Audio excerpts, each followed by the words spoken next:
আসসালামু আলাইকুম ওয়া রাহমাতুল্লাহ। আশা করি সবাই আল্লাহর রহমতে ভালো আছেন।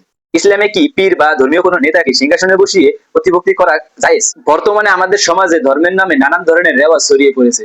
অনেক জায়গায় দেখা যায় কোনো ভণ্ড বা পীর সাহেবকে সিংহাসনে বসিয়ে কাঁধে করে তারা ঘুরছে এবং তাকে সাধারণ মানুষের চাইতেও অলৌকিক কিছু বানিয়ে অতিভক্তি করছে।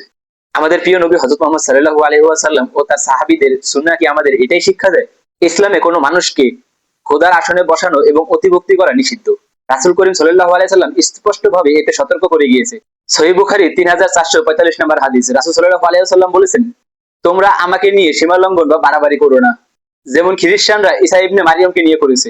আমি তো কেবল আল্লাহ তাআলার এক বান্দা, তাই তোমরা আমাকে আল্লাহ তাআলার রাসূল এবং বান্দা বলো। যেখানে বিশ্বনবী নিজেকে নিয়ে অতিভক্তি করতে বারণ করেছে, সেখানে মানুষ কিভাবে পারে সাধারণ একজন মানুষকে বা পীরকে কাঁধে করে বহন করতে? যখন হযরত মুহাম্মদ সাল্লাল্লাহু আলাইহি সাল্লাম সাহাবীদের সঙ্গে বসতেন, তখন তাকে এসে অপরিচিত কোনো ব্যক্তি চিনতে পারতো না, সে এত সাধারণভাবে বসতেন। আনাস রাদিয়াল্লাহু তাআলা আনহু থেকে বর্ণিত, সাহাবীদের কাছে নবীজি হযরত মুহাম্মদ সাল্লাল্লাহু আলাইহি সাল্লামের চাইতে অতি প্রিয় কেউ ছিল না। তবুও সাহাবীগণ নবীজিকে দেখে দাঁড়াতেন না, কারণ তারা জানতো নবীজি এটা পছন্দ করেন না। জামে আল তিরমিজি 2754 নম্বর হাদিস। বুজুর্গ বা আলেমদের সম্মান করা ইসলামের শিক্ষা, কিন্তু তাদেরকে নিয়ে বাড়াবাড়ি বা পূজা সমতুল্য কোনো কাজ করা এটা স্পষ্ট বিভ্রান্তি। আল্লাহ তাআলা আমাদের সবাইকে সঠিক পথ বুঝার ও সুন্নাহ মেনে চলার তৌফিক দান করুক। আমিন।